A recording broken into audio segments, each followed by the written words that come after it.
우리는 예수를 믿습니다. 예수님이 하나님의 아들이심을 믿고 예수께서 우리의 죄를 사하시기 위해서 십자가에 죽으셨고 우리를 의롭다고 하시기 위하여 다시 살아나셨음을 믿습니다. 그것을 믿는 자들에게 성령께서 영적 본능을 은혜로 주셨습니다. 그 영적 본능이 뭐냐면 제삼 받은 그 은혜로 인해서 하나님께서 죄라고 하신 것들과 피 흘리기까지 싸우고자 하는 마음을 갖게 된 것입니다. 우리는 의롭다함을 입었기 때문에 우리 안에 영적 본능이 주어졌습니다. 선을 행하고자 하는 마음, 하나님을 기쁘시게 하고자 하는 마음, 하나님의 말씀을 행함으로 의로운 사람으로 살기를 소망하는 영적 본능이 있습니다. 그와 더불어 예수님께서 한옥제물이 되어주셔서 하나님과 우리의 관계가 온수였는데 관계를 화목해 주셨습니다. 그러므로 인하여 하나님과 관계를 중요시 여기는 신앙생활을 하려고 하는 본능을 또한 가지고 있습니다.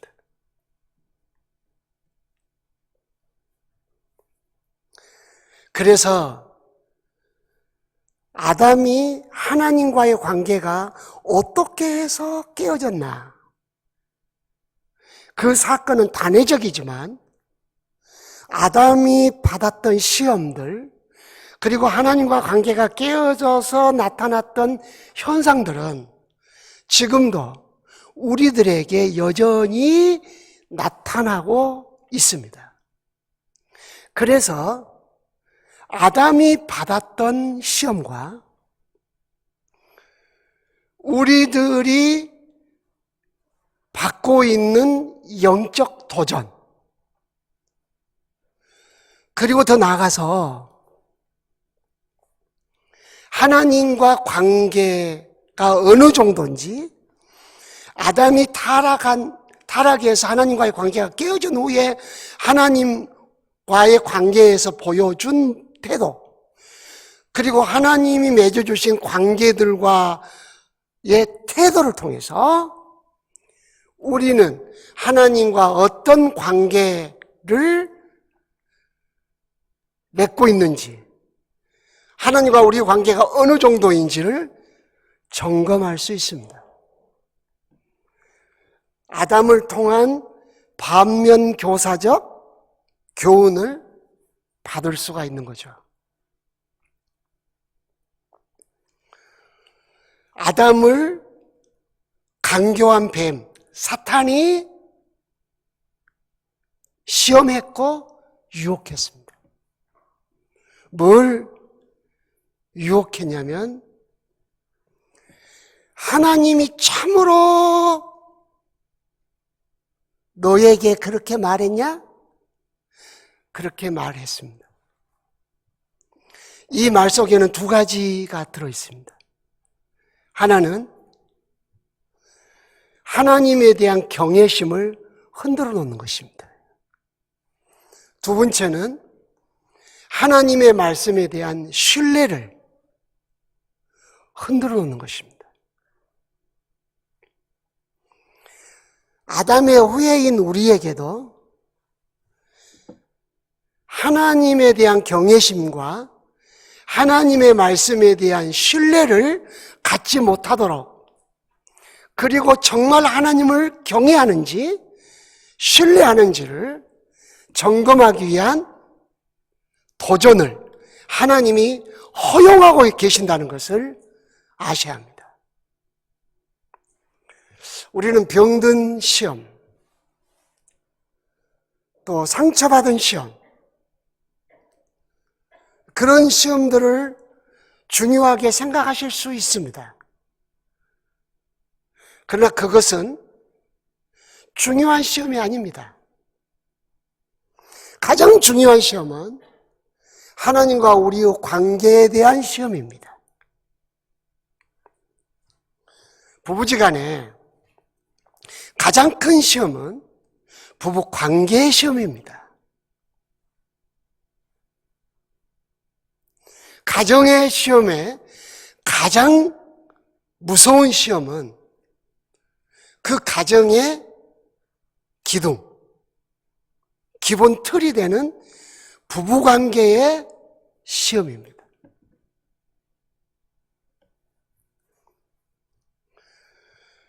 아담이 받았던 도전, 그 도전을 지금 우리도 계속 받고 있다는 것을 기억해야 합니다.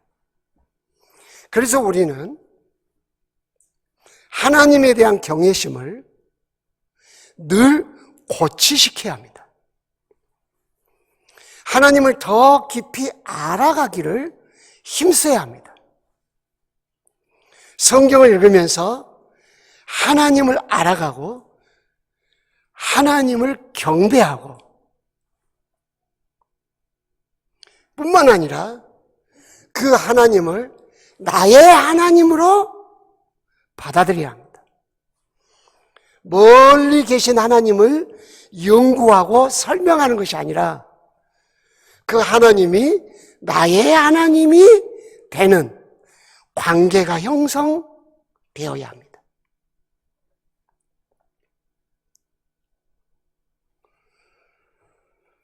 하나님의 말씀에 대한 신뢰의 도전이 계속 있습니다.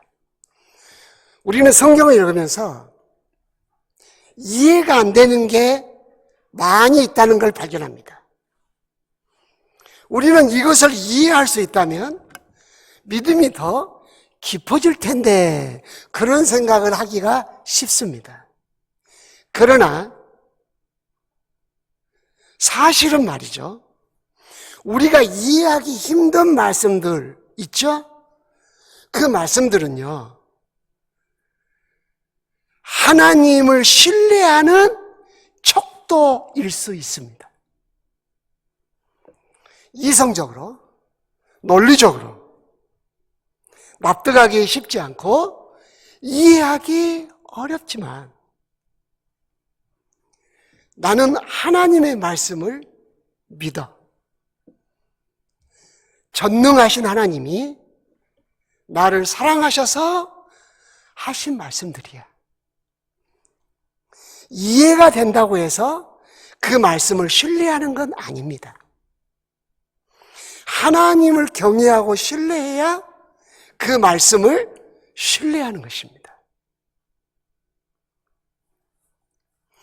관계에 있어서 가장 중요한 핵심을 아담이 받은 도전을 통하여 배울 수 있는데 하나는 존재에 대한 것입니다. 하나님이라는 존재에 대한 내 믿음. 사람도 존재에 대한 신뢰와 믿음과 존경, 이것이 관계를 결정합니다. 두 번째로는 그 존재가 한 말에 대한 신뢰입니다.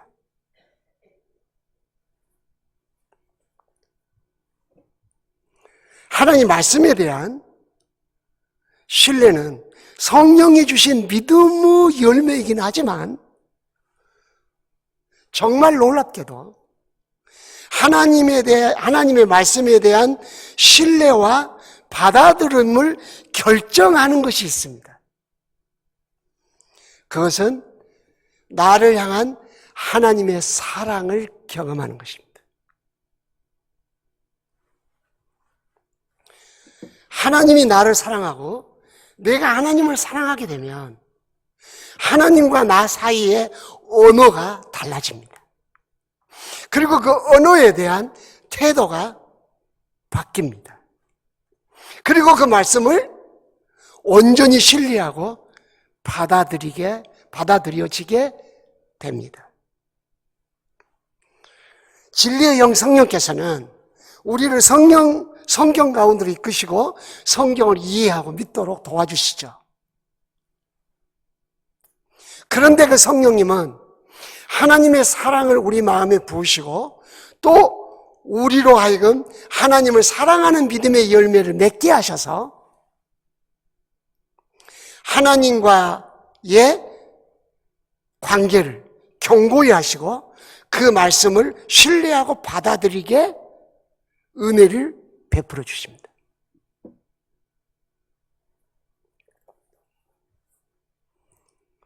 우리는 하나님을 믿는다고 말합니다. 사탄은 하나님에 대한 아담과 하와의 경외심에 대하여 도전을 했습니다. 하나님을 믿는데 내가 믿는 그 하나님을 참으로 경외하는가?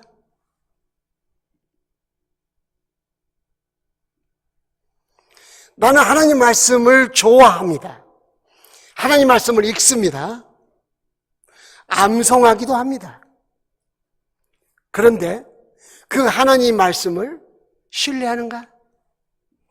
내가 납득이 되든지 안 되든지, 내가 이해를 할 수 있든지 없든지 상관없이 하나님 말씀을 나는 신뢰하는가? 이것을 하나님께서는 체크할 수 있도록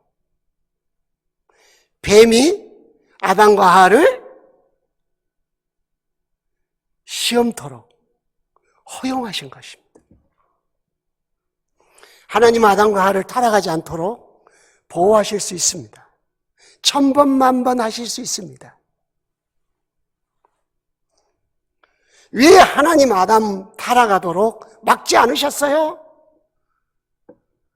라는 질문을 하도록 이 본문을 성경에 기록한 게 아닙니다. 아담의 후예인 너도 예수 믿어 그리스도인이 됐지? 너에게도 끊임없는 이러한 도전이 계속되고 있다는 걸 기억해라. 이 메시지를 주시는 겁니다. 나 하나님 정말 경외하는가? 하나님 말씀을 신뢰하고 받아들이고 참으로 믿는가? 초월적인 말씀인데 비과학적인 말씀도 많아요. 납득이 안 갈 때도 있죠. 우리의 지식의 한계도 있지만 우리의 완악함의 문제도 있어서 하나님 말씀은 언제나 말씀이 내게 오는데 장벽이 있고 내가 하나님 말씀께로 가는데도 장벽이 있는 거죠.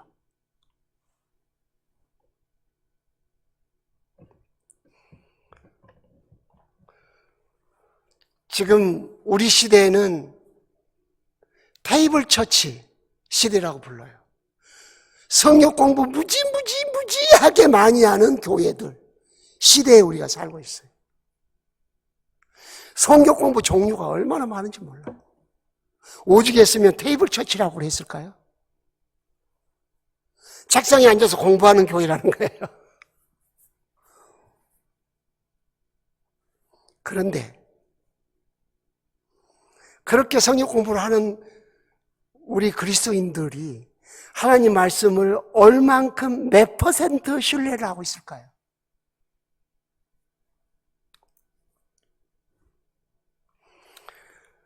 선악을 알게 하는 나무의 열매를 먹으면 반드시 죽는다. 그러므로 나는 그걸 결코 먹지 않으리라. 나의 주님이 그걸 말씀하셨기 때문이다. 여러분들은 얼마만큼 주의 말씀을 신뢰하십니까? 어찌 보면 우리가 사탄의 도전을 받아서 넘어질 적이 많이 있었지만 그것을 무마하고 넘어가서 그렇지 하나님께서 낱낱이 들춰내면 우리는 아담 앞에서 낯이 부끄러운 존재가 될런지도 모르겠습니다.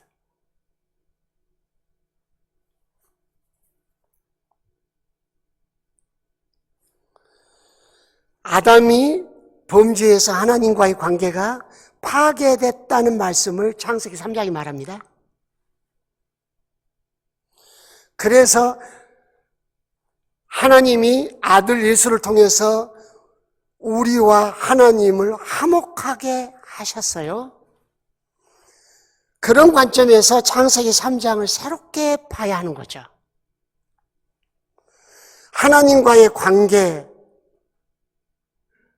돈독하게 하는 신앙생활을 해야 하는데 어떤 신앙생활을 준비해야 하는가를 배울 수가 있어요.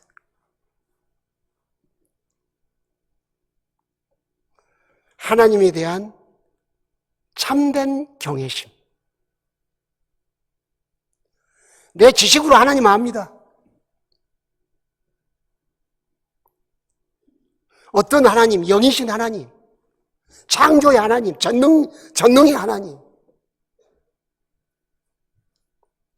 근데 그분에 대한 우리의 마음의 태도는 어떠합니까? 우리 하나님에 대해서 그런 말 하지 마. 그분은 나의 하나님, 나의 주님이셔.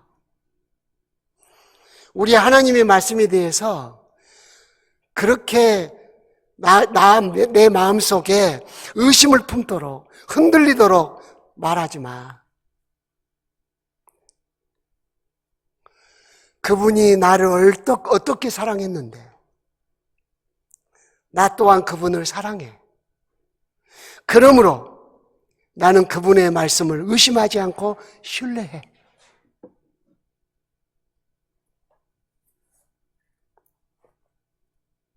그런 믿음이 우리에게 필요하다는 것을 창세기 3장은 가르칩니다.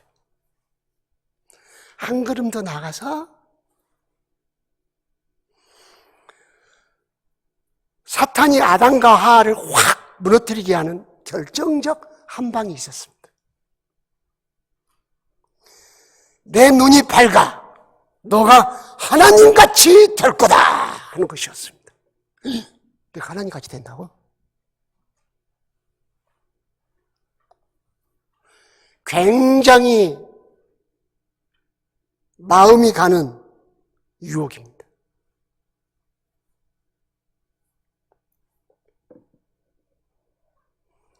우리에게도 그런 유혹이 있습니다. 사람을 볼 때 자기중심적으로 봅니다. 주장을 할 때 자기중심적 의견을 갖고 주장을 합니다.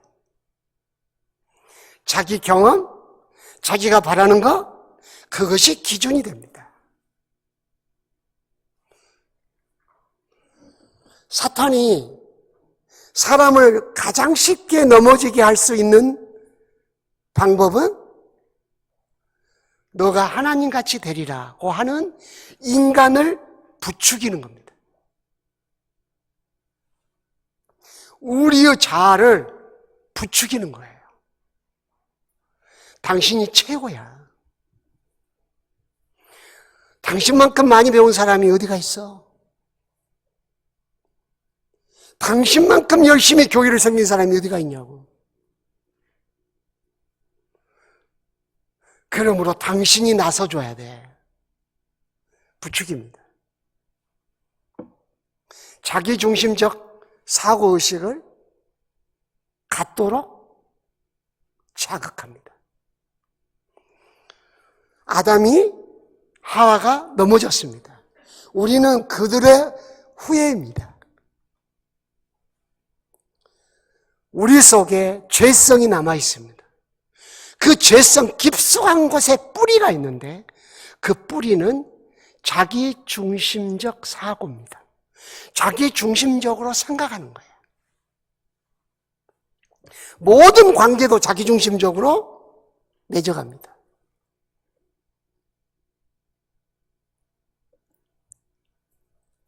그래서 우리는 언제든지 내가 시험 들었어. 내가 힘들어. 내가 기분이 나빠.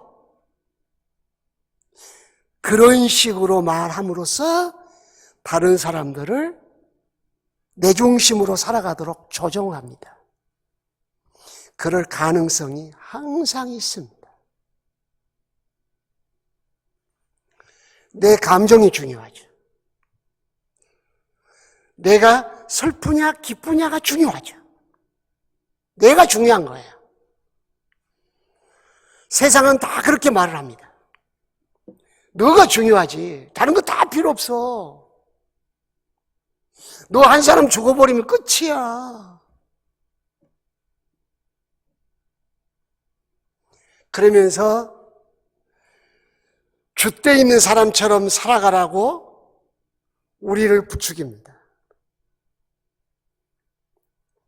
그러나 하나님은 인간을 창조하실 때 하나님 중심으로 살아가도록 지으셨습니다. 인간과 동물의 결정적인 차이는 하나님의 형상에 있습니다.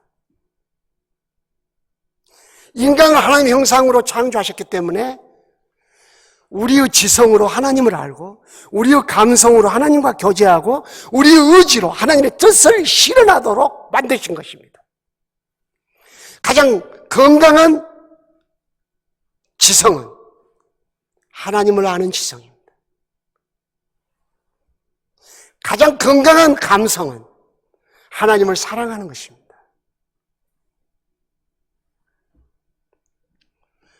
가장 힘있는 의지는 하나님의 뜻을 행할 수 있는 능력을 갖는 것입니다. 그래서 우리 인간은 하나님 의존적입니다. 하나님이 생기를 사람에게 불어넣어 주셨습니다.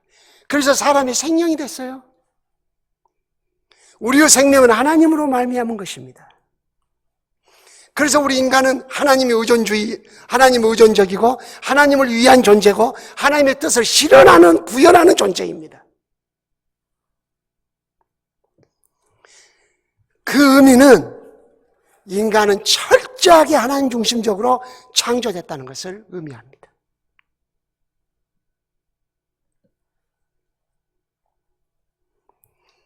가정의 문제를 볼까요? 자기 중심적으로 아내를 봅니다. 남편을 봅니다. 내 마음에 들어? 안 들어?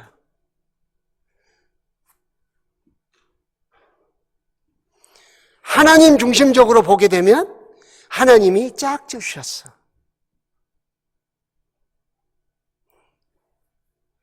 그러므로 하나님이 남편과 아내에게 어떻게 하면서 살아라고 하셨는지를 적용하고 살아야 돼. 하나님 중심적 부부 사고방식. 하나님이 짝 주셨다. 내가 선택해서 결혼한 게 아니에요. 성경은 하나님이 짝 주셨다고 선언하시는 거예요. 여러분이 예수 안 믿었을 때 결혼했고 살아왔어. 그때는 그저 좋아서 살거나 어쩔 수 없이 살거나 나를 위해서 사랑하는 척 하거나 살아온 거예요.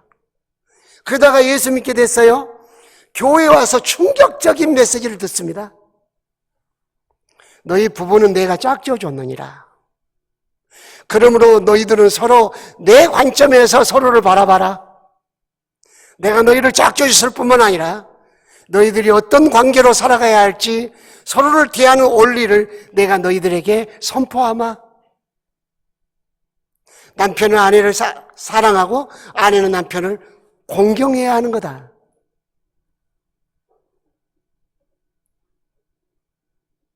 너희 둘이 아무리 알콩달콩 잘 살아도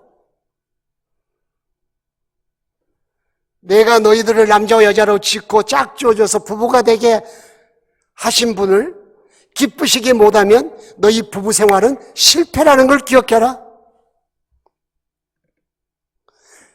세상의 미디어가, 드라마가, 영화가 멋진 부부를 이야기할지라도 그건 성공적인 부부 아니다. 남자와 여자를 지으시고 그들을 짝 지어 주시고 그들로 하여금 어떻게 서로 대하며 살아가도록 원리를 정하신 하나님 중심적으로 살아갈 때 그 부부는 성공적인 부부로 산 것이다.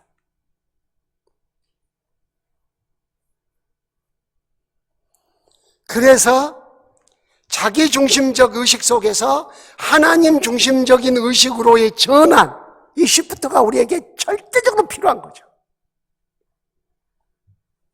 그래서 고린도후서 10장 5절 말씀처럼 우리의 모든 생각을 사로잡아 그리스도께 복종시켜야 되거든요.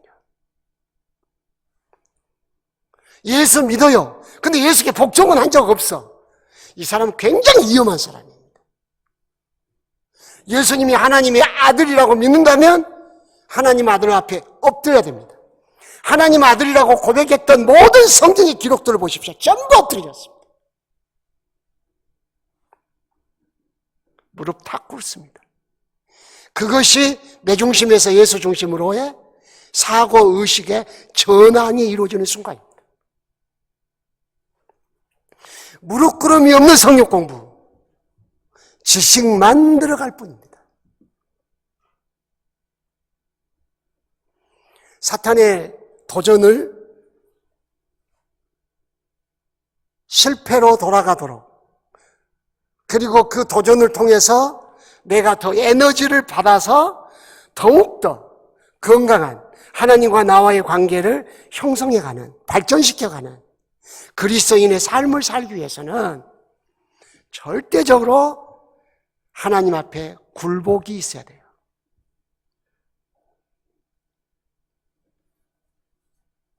에덴 동산은 선물로 받았지만 아담과 하와는 굴복이 없었어요.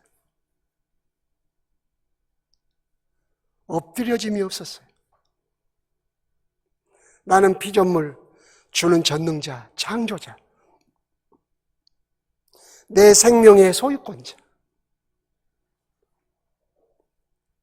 당신 앞에 내 무릎을 꿇습니다. 이제 내가 주인이 아니에요. 하나님이 주인이셔요. 우리는 찬송은 잘해요. 그러나 굴복이 없어요. 그러니까 찬송이 내 삶에 영향을 끼치지 못해요. 슬퍼요. 홀로 골방에 들어가서 교회에서 찬송할 때 대중적인 상황에서 분위기에 쓸려서 하지 마시고 교회에서의 하나님 앞에서의 굴복과 찬양이 진정성이 되려면 홀로 하나님을 대면하는 시간을 꼭 가져야 돼요. 골방에 들어가서 산골짜기에 들어가서 홀로 하나님 앞에 무릎 꿇고 머리 땅에 쳐박고 내가 이제 산 것은 내가 산 것 아니요 내 안에 그리스도께서 사신 것이라 그 고백이 진심이 되도록 성령을 의지해서 주인을 바꿔야 돼요. 우리는 아담의 후예라고 그랬어요. 우리는 뼛속까지 자기중심적입니다. 쉽지 않습니다. 벗어나기가. 그래서 하나님의 관점으로 못 봐요. 계속 자기 관점으로 봐요. 세상 미디어가 왜 효력이 있냐? 사람들이 자기중심적이기 때문에 효력이 있는 거예요. 모든 미디어들의 그 메시지의 중심은 뭐냐? 네가 최고다예요. 사람을 부추기고 사람을 선동하는 거예요.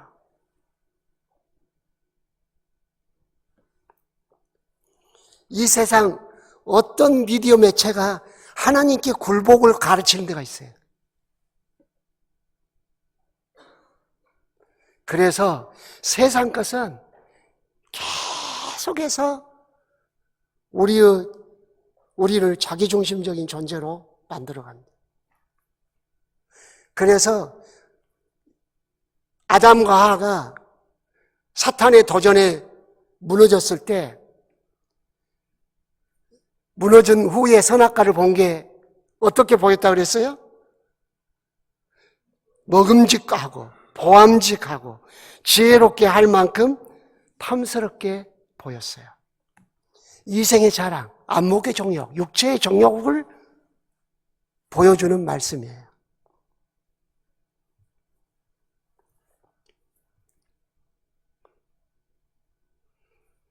내 중심에서 하나님 중심적으로 전환을 하려면 참으로 하나님께 예배해야 합니다.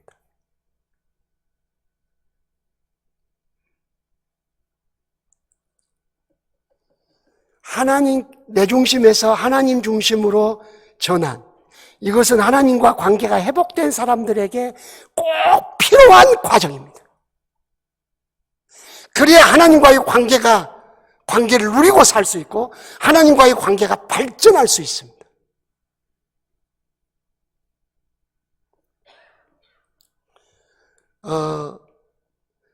마태복음 16장에서 17장까지는 신앙 고백으로부터 출발하여 예수 그리스도와의 관계가 발전하는 내용을 구조적으로 메시지를 담고 있어요. 오늘 이번 집회 때는 시간이 없어서 그 말씀을 나누지 못해요. 그러나 그런 말씀이 있어요. 마태복음 16장 16절 이하에서 신앙 고백을 하죠. 그 다음 24절에 가서 굴복을 선포해요. 신앙 고백 후에 굴복을 선포해요. 중간에 이제 그 18절에 교회를 이야기하고 굴복을 말해요.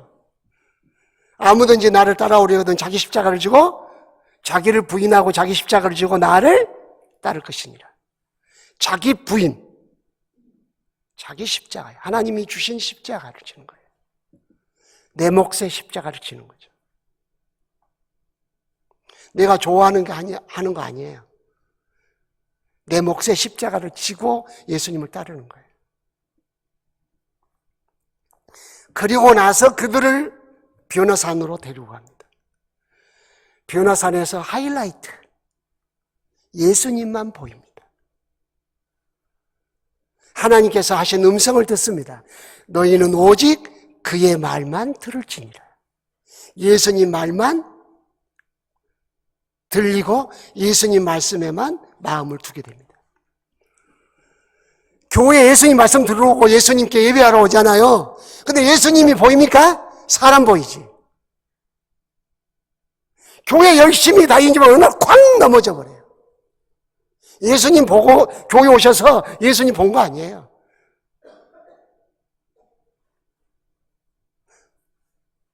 교회 오셔서 예수님 말씀 들은 거 아니라고. 사람 말 듣지. 예수님 말씀 기억해요? 주일날 끝나고? 사람이 했던 말은 다 기억해요. 어느 집사가 뭐라고 하더라, 누가 뭐라 하더라, 다 전달할 수 있어요. 근데 하나님 말씀은요? 집에 가서 전달할 수 있어요?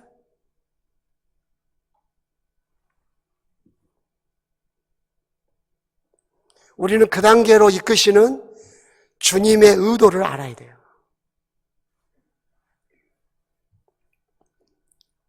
반드시 굴복을 해. 굴복을 해서 자기중심적 사고의식을 하나님 중심적 사고의식으로 바꿔놓는 거예요. 그래서 모든 관계를 주님 중심한 관계로 보는 거예요.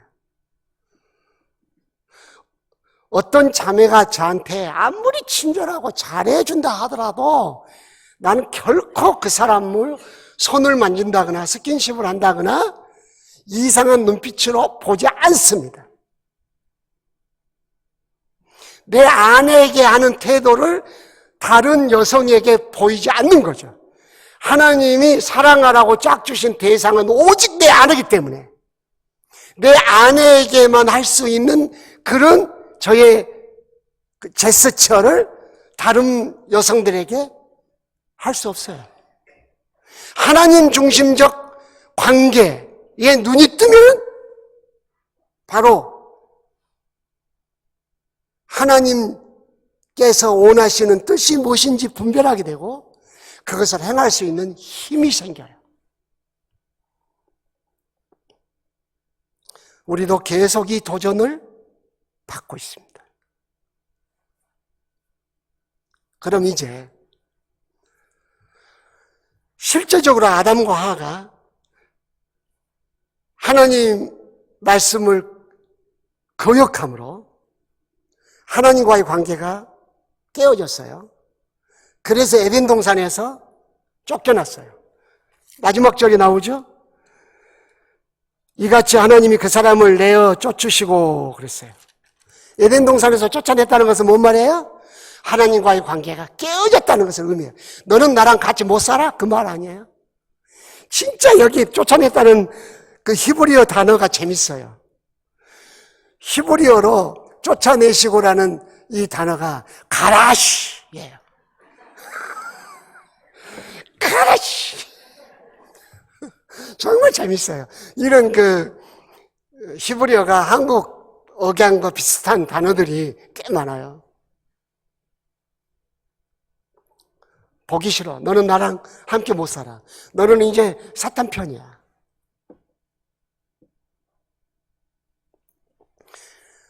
하나님과의 관계가 깨어진 상태에서 하나님과의 관계를 어떤 식으로 표현했는가? 그리고 하나님이 짝 주신 부부관계에 어떤 변화가 왔는가? 이걸 통해서 하나님과 나와의 관계를 점검할 수가 있어요.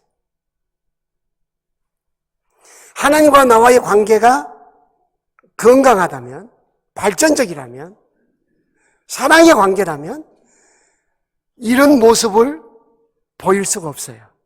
그래서 아담과 하와가 하나님과의 관계가 깨어진 후에 보였던 반응, 태도를 통해서 내가 하나님과의 관계가 지금 현재 나와 하나님과의 관계의 현 주소를 점검할 수 있어요. 알았죠? 그럼 점검을 몇 가지 해봅시다.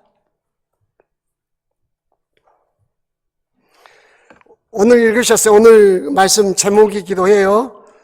하나님께서 아담과 하와를 찾아오셨어요. 여호와의 소리를 듣고 여호와의 낯을 피하여 나무 사이에 숨었어요. 여러분이 싫어하는 사람 오면 어떻게 해요? 고개를 탁 돌리죠. 여러분이 싫어하는 사람의 소리가 들리는 것은 보면 어때요? 들어가려다가 말죠. 속이 있어서 다 웃기는 해요. 어떻게 이런 건 안 가르쳐줘도 잘 아는지 모르겠어요. 저부터 알아요. 저도 그러니까요. 그러나 사랑하는 사람이 있으면 어때요? 사랑하는 사람의 소리가 들렸어요. 사랑하는 사람의 얼굴이 딱 보였어요. 그러죠. 동그라미 그리려다가 무심코 그린 얼굴. 그건 뭐예요? 사랑한다는 뜻이에요. 얼굴 보고 싶은 것은 뭐죠? 사랑한다는 뜻이에요.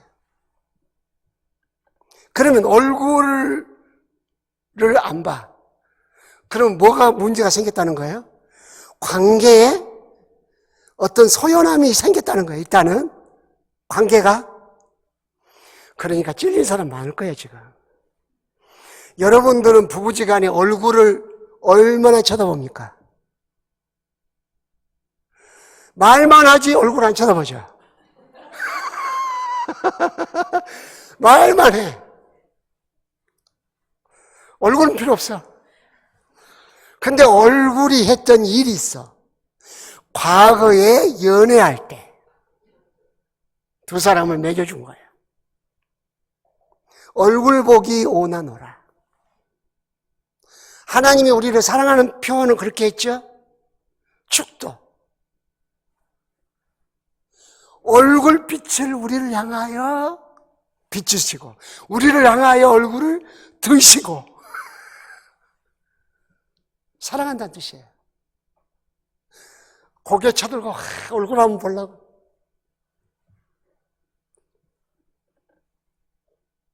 잠자리에서 마지막 떠올리는 그대의 얼굴. 연애 스토리 하는 거 아니, 이야기하는 거 아닙니다.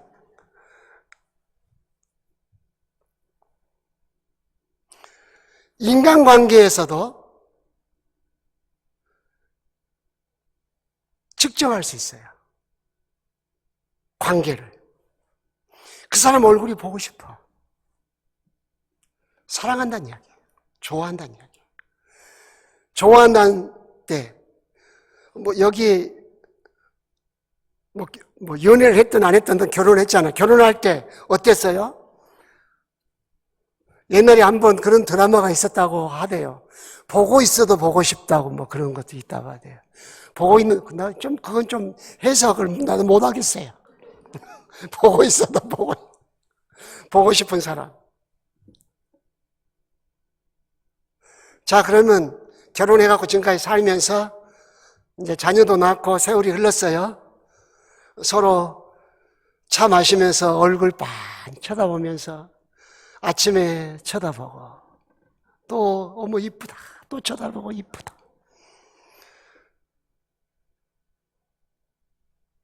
솔직히 양심에 손을 얹고 다시 회복하셔야죠. 관계가 회복되면 얼굴을 찾아요. 자기의 부인이나 남편의 얼굴을 바라보는 시간은 줄고 지나가는 아가씨 얼굴 보는 시간이 늘어났어. 이게 웬일이 돼요? 이거 어떻게 된 거예요? 우리 한번 따라 합시다. 그러면 안 되죠.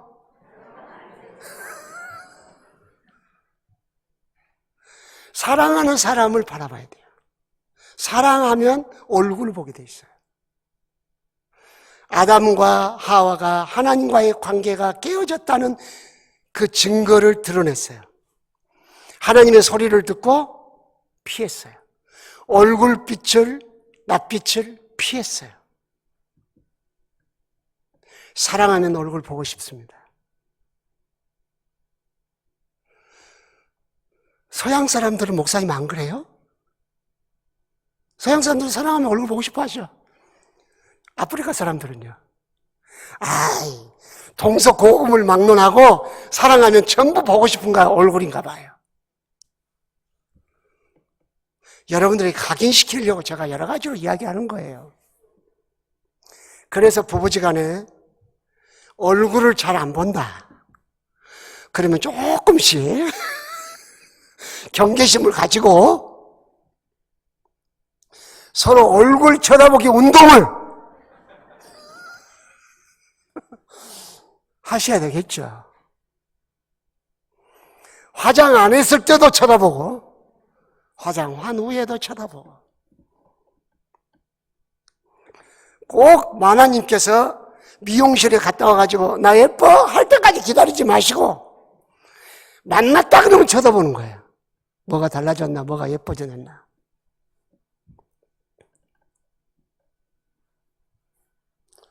얼굴이 굉장히 중요합니다. 얼굴은 인격입니다.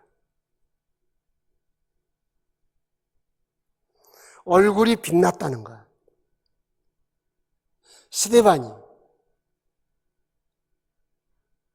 하나님 우편에 서신 예수님을 바라보고 얼굴이 빛났다는 것. 그것은 어떤 생체학적인 표현이 아니에요. 다음에 우리도 하나님을 직접 배웠게 되면 그렇게 우리 얼굴에서도 지금까지 볼 수 없는 광채가 날 것이다. 어떤 학자는 아담과 하와가 타락하기 전에는 아담과 하와의 몸에서 광채가 나서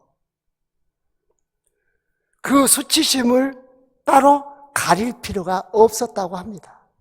그렇게 말하신 분도 계시더라고요. 우리도 천국에 가서 그럴 수도 있겠죠. 주님께서 가죽 옷을 입혀주셨어요. 은혜를 베풀어 주신 거죠. 하나님과 우리의 관계는 모든 관계의 척도입니다. 그래서 하나님과 나와의 관계를 통해서 너와 나와의 관계를 볼 수 있습니다. 하나님이 맺으신 관계를 내가 사랑하고 귀히 여김으로써 그 관계를 맺으신 하나님을 공경하는 것입니다. 하나님을 공경하는 하나님과 나와의 관계가 하나님이 맺으신 관계를 결정합니다. 하나님이 맺으신 관계에 대한 나의 태도를 결정합니다. 정말 중요한 겁니다.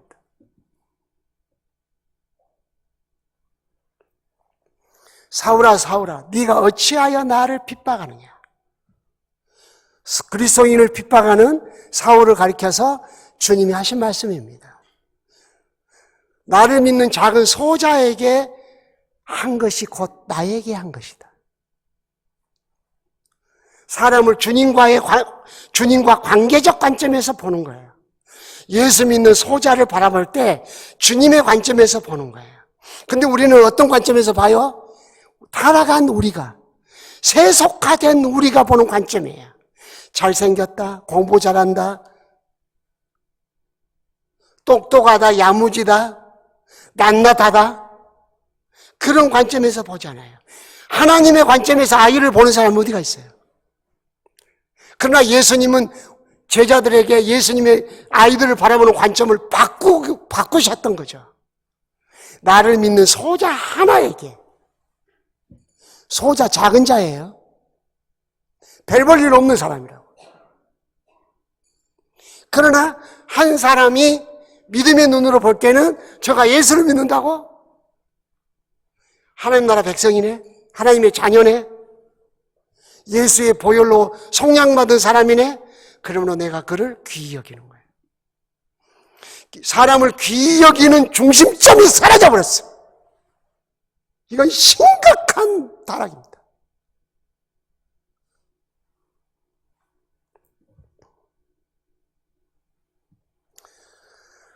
차마 말 못하겠습니다.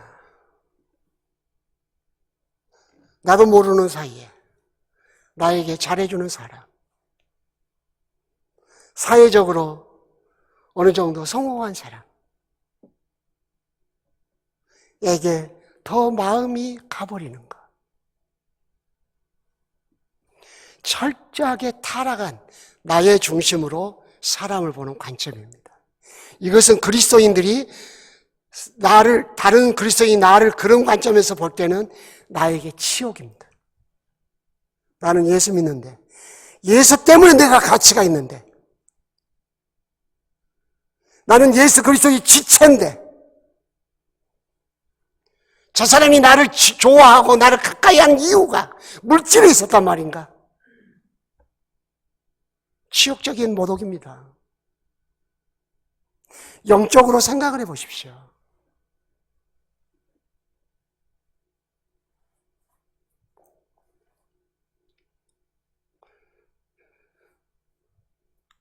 주님과의 관계가 사람과의 관계를 결정짓는 중심입니다.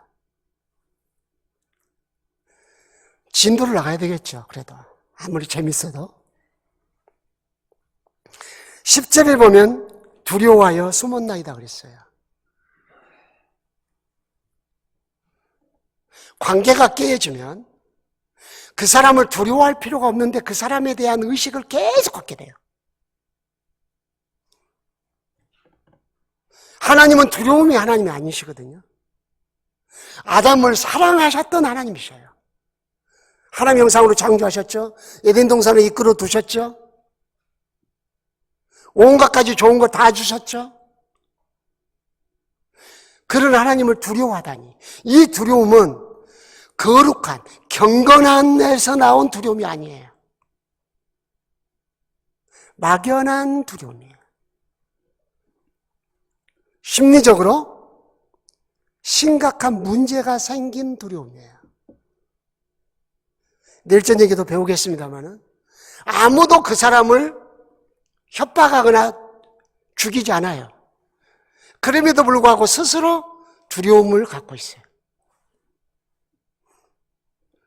이것은 중요한 메시지를 우리에게 줍니다. 여호와를 의뢰하는 자가 평안을 누리는 이유가 여기 있습니다. 여호와를 경외하고 여호와의 관계가 건강한 사람은 평안을 누립니다. 사랑엔 두려움이 없나니 성경은 증거합니다.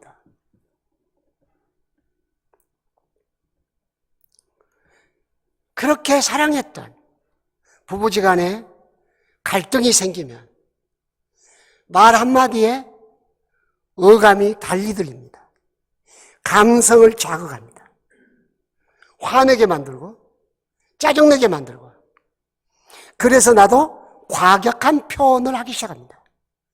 그러자 상대편이 저 사람 바뀌었네.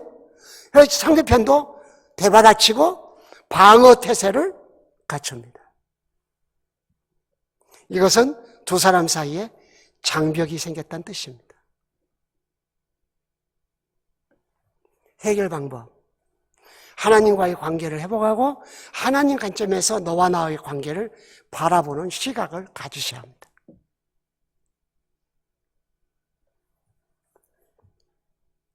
아무리 상담하고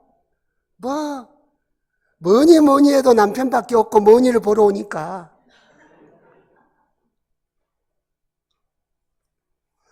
아내밖에 없고 여러분 그렇게 말씀하실는지 모르겠어요. 그러나 세상은 그래도 우리 그리스도인들은 하나님의 관점에서 보셔야 돼요. 이제 하나님과의 관계가 깨어진 후에 나타난 현상은 11절에서부터 13절까지 핑계를 대기 시작했습니다. 넌 왜 먹었어? 하나님이요, 나에게 짝지 주신 아내가요, 줘서 먹었는데요. 기가 막히게 하나님께로 책임을 전가하기 시작했습니다. 하나님과의 관계가 깨어진 사람은 하나님을 원망하는 게 특징으로 나타납니다. 자기가 잘못해놓고 하나님을 원망해요. 여러분, 관계가 좋으면 어떻게 될까요? 회개를 신속하게 하는 게 특징입니다. 하나님과 관계가 건강한 사람은 죄를 깨달음이 빨라요. 양심이 빨리 반응을 해요. 이 사람은 지체하지 않고 하나님, 제가 잘못했어요. 사람들은 몰라도 주님은 아시죠. 저를 용서해 주시고 그 보혈로 저를 사해 주셨듯이 저를 죄를 덮어주세요. 빨리 회개하는 거죠. 그러나 관계가 틀어지면 회개 않고 계속 핑계를 댑니다. 부부지간에 부모 자녀간에 관계가 깨어지면 계속 핑계거리가 등장을 시작합니다. 여보, 생각해보니까 내가 실수를 했네. 여보, 나를 용서해줘. 사랑하는 관계성 속에는 이런 용서를 비는 반응 속도가 빠릅니다. 은혜 받으면 받을수록 하나님과의 관계가 가까워지지. 그러면 그 사람은 빨리 해결합니다. 주님, 제가 말을 잘못했습니다.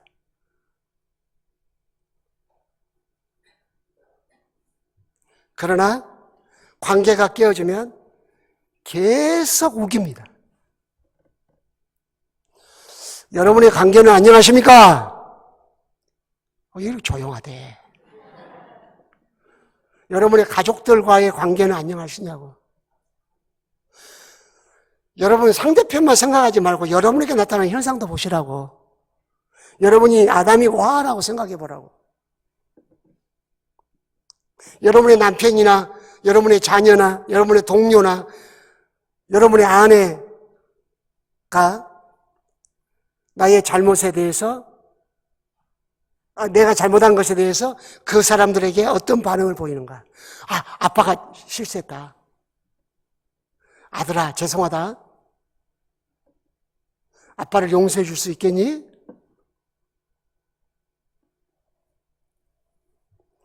그런 부모 자녀는 건강한 관계가 될 수밖에 없어요. 자기가 잘못해놓고, 야, 너 그것도 이해 못해? 아빠가 바쁘잖아, 바빠. 그러니까 깜빡할 수도 있는 거지, 뭐, 그래. 우동 먹기로 했다가 짜장면 먹다가 사람이 죽냐? 그러면서 막 우깁니다. 약속 어긴 걸. 아이의 가슴에는 상처만 쌓여갑니다. 그리고 아버지에 대한 원망만 가득가득 채워져 갑니다. 이걸 어찌 하면 좋을까? 한번 여러분도 관계를 점검해 보시기 바랍니다. 그 다음 더 나아가서 아담과 하 16절, 너는 남편을 원하고 남편은 너를 다스릴 것입니다. 하나님이 세우신 정상적인 관계가 아닙니다. 아내는 남편을 원해요. 남편이 나를 기쁘게 하고, 남편이 내게 속하고, 남편이 나의 행복이 되기를 원하는 거죠. 근데 남편은 아내가 내 아내와 복종하기를 원하는 거죠. 아내를 내가 마음대로 다스리고 싶어 하는 거죠. 이런 마음이 깨어진 마음이에요. 하나님과의 관계가 깨어져서 하나님이 짝지어 주신 그 관계의 원리가, 관계를 어떻게 대해라 하고 세우신 그 관계성이 깨어져 버린 거예요. 남편은 아내를 사랑하고 아내는 남편을 존경하는 그 관계가 깨어져 버린 거예요.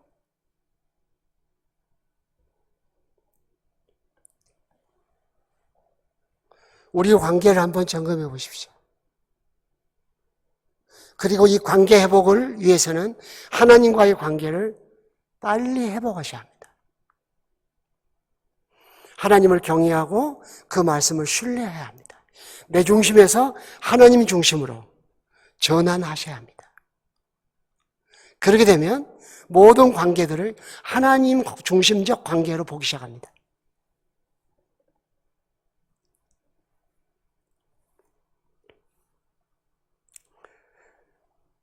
한 걸음 더 나가서 하나님과의 관계가 깨어지면 하나님이 주신 선물들이 파괴됩니다. 그래서 18절, 땅이 내게 가시덤불과 엉겅퀴를 낼 것이라. 까닭을 알 수 없는 방해거리가 등장하거나 아픔이 생기거나 하나님이 주신 복인데, 선물인데, 내 삶의 터전 땅이 열매를 내고 채소를 내야 되는데 하나님께서 내라고 하시지 않는, 명령하시지 않는 가시덤불과 엉겅퀴가 났습니다. 여러분의 삶에도 이런 일이 있을 수 있습니다. 하나님, 모든 만물이 하나님으로부터 왔기 때문에 하나님과의 관계가 깨어지면 하나님으로부터 주어진 것들이 파괴되고 문제를 이야기합니다. 그래서 제가 어제 저녁에 말씀드렸죠. 너가 여호와를 경외하고 내 말을 순종하면 너가 땅에서 복을 받고 성에서 복을 받고 들에서 복을 받고 하나님이 주신 것들이 회복되는 겁니다. 하나님의 은혜를 드러내는 겁니다. 하나님이 주신 선물인 땅이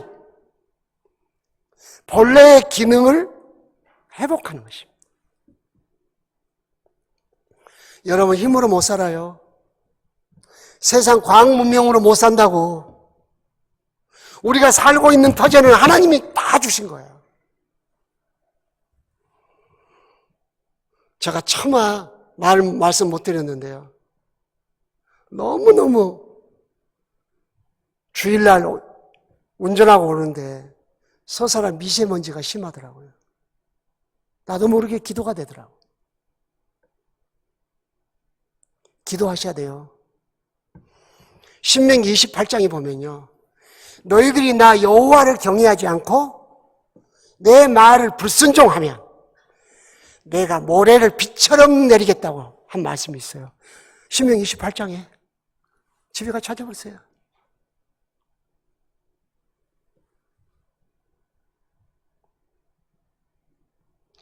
세상 만물이 여호와의 손에 있어요.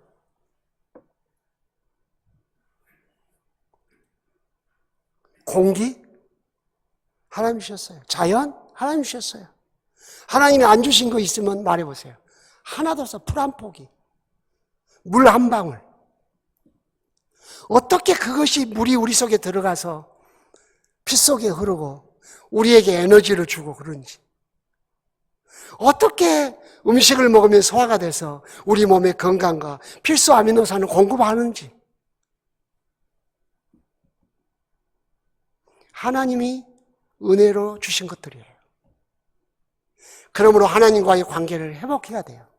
그래야 그 모든 것들이 내게 복이 돼요.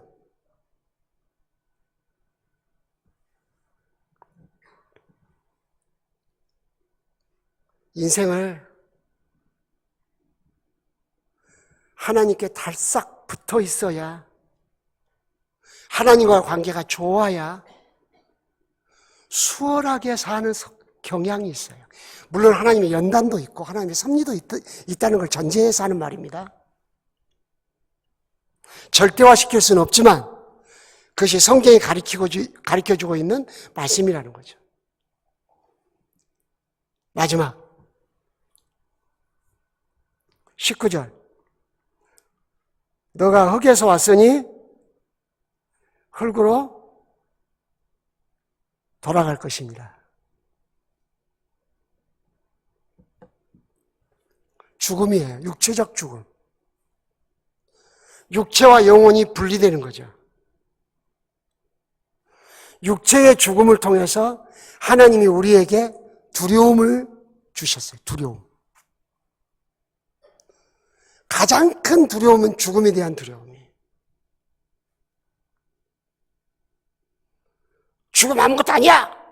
아무리 그래도 하나님이 사람에게 주신 두려움이에요. 그리고 죽음은 허무예요. 아무리 모아봤자, 아무리 갈고 닦아봤자, 아무리 운동을 해봤자,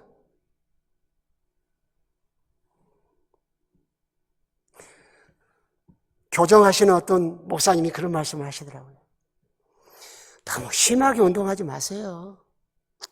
그냥 살살 걸어 다니세요. 뭐 의사들이 뭐 만보 걷기 뭐 팔을 휘저으며 걸으라고 막 그래. 아이, 죽을 사람은 죽어요. 살살 걸어 다녀도 건강한 사람은 건강해요. 그러니 목사님 힘들게 뭐 계단 오르기 그런 거 하지 마세요. 그렇지 않아도 인생이 힘든데 뭐 힘들게 하셔요. 가만히 듣고 보니까 일리가 있더라고. 그래서 요즘 나도 이제 운동에 깨가 나가지고 살살 하는 것들을 주로 합니다. 그래도 지나고 보니까 그래도 계속 건강한 걸 보니까 감사하고. 하여튼 간에 인간이 허무하잖아요. 허무해. 내 수고가 어디로 갔어요? 흙에서 왔으니 흙으로 돌아가는 라는 말씀 속에는 과정이라는 게 있잖아요. 그래서 나이가 들면 뭐 몇 세부터 늙어간다대요. 늙어가요. 아무리 동안이 되려고 보톡스를 집어넣어도 보톡스가 흘러내린답니다.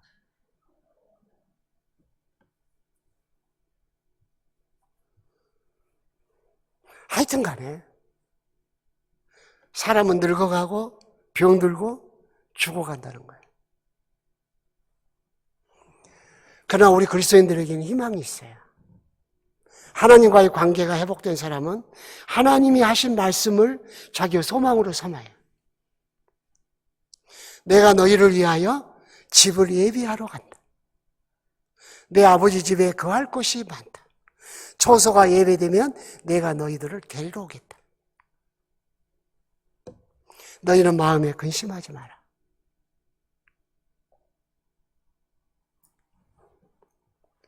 고린도후서 5장, 장막집이 무너지면 손으로 짓지 않는 장막집을 하나님이 지어놓고 기다리신다.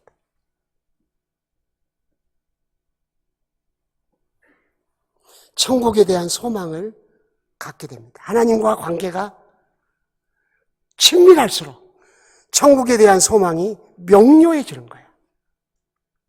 그분의 영광을 내 눈으로 볼 수 있다니 얼마나 큰 영광인가. 제가 좋아하는 찬송 중에 하나예요. 불렀죠? 영광일세 영광일세 내가 누릴 영광일세. 은혜로 그 얼굴 배움나니 무한한 영광일세. 피조물의 영광이지 창조자의 얼굴을 보다니 무한 영광이, 표현할 수 없는 영광이. 그래서 저는 가끔 천국에 대한 글을 읽습니다. 그리고 계시록을 읽습니다. 어느 장로님이 당뇨병, 합병증으로 이제 돌아가실 때가 얼마 남지 않았어요. 눈이 멀어 교회도 못 나오고 다리도 풀려 걷지도 못해요. 교회 마지막 가고 싶다고 해서 얼마 생명이 남지 않을 것 같아서 리어커로 장로님을 싣고 교회당으로 왔어요.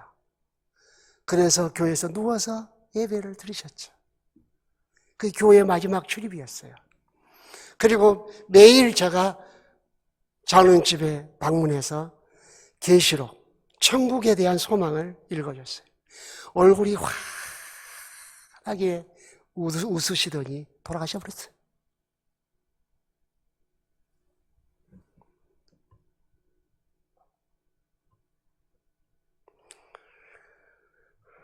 주님을 사랑하면 사랑할수록, 사랑은 관계의 완성이에요. 주님과의 관계가 돈독할수록 그 사람은 허물을 극복해요. 이 땅에 사는 날 동안. 고린도서 4장, 저도 컴퓨터가 아니에요. 예, 저도 하드디스크가 문제가 생길 때가 많아요. 4장 16절, 우리 겉사람은 후패에 가요. 그러나 이 겉사람의 후패를 이길 수 있는 힘이 있어요. 속사람을 강건케 하는 거예요.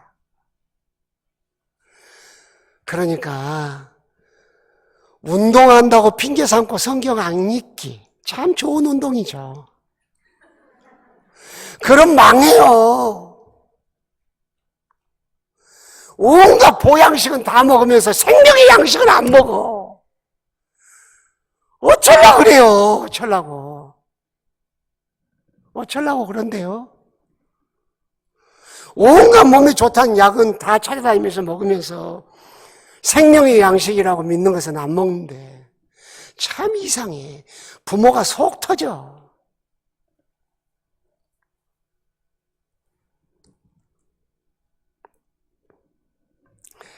그러면서 천국에 대한 소망을 말하면서 우리 육체가 낡아져 간다고 그러죠. 그래서 장막집이 무너져요.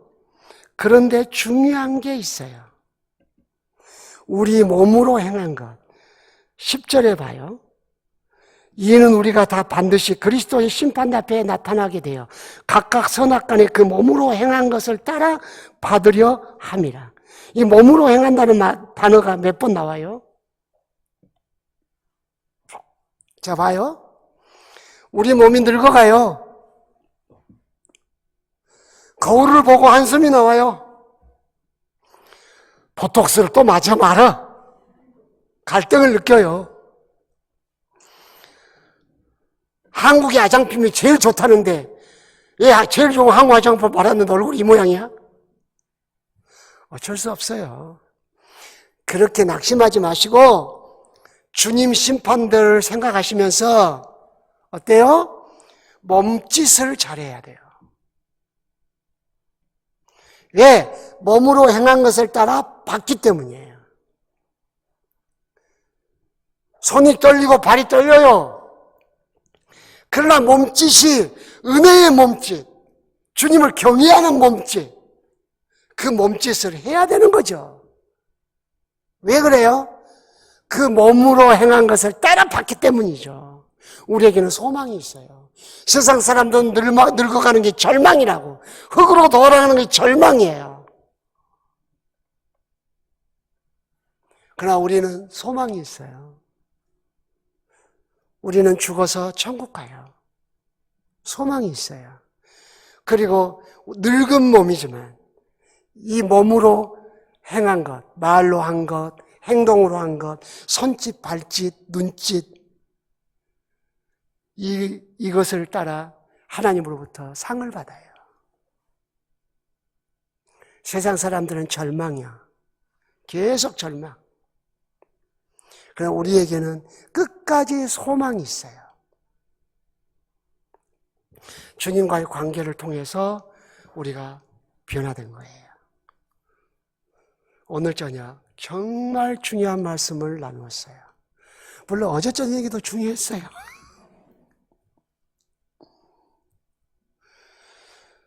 예수 그리스도의 십자가의 피로 하나님과 우리 관계를 하나님이 화목케 하셨어요. 옛날에 원수였어요. 하나님 미워하는 짓거리만 골라서 했어요. 옛날에는. 원수였기 때문이에요. 그러나 이제는 하나님과 화목됐어요. 하나님 우리를 사랑하셔요. 나도 하나님을 사랑해요. 그러므로 하나님 관계 중심적 신앙생활을 해야 돼요. 근데 사탄이 하나님과의 관계를 시험해요. 도전을 줘요.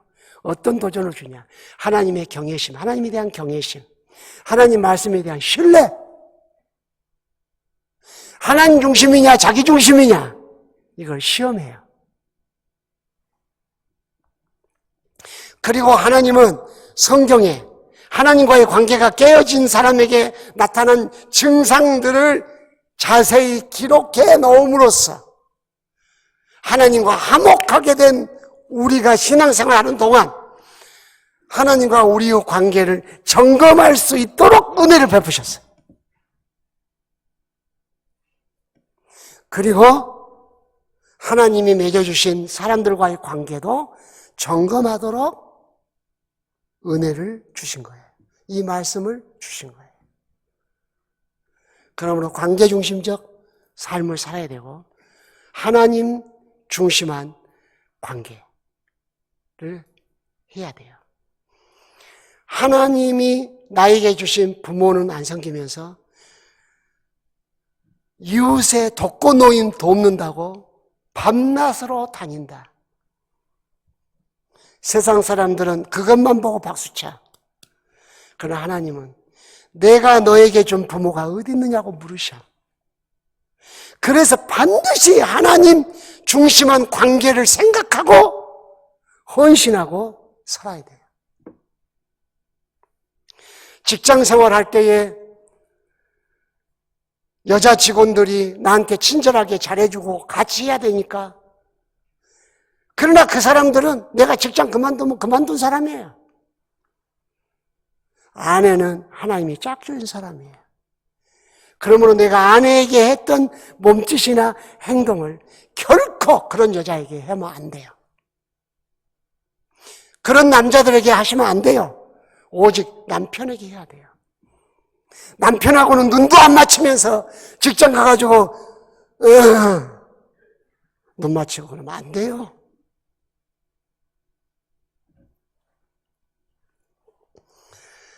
그래서 여러분의 삶이 새롭게 변화되고 거룩해지고 하나님 보시기에 아름다워지는 그 은혜가 있기를 원합니다. 기도하겠습니다.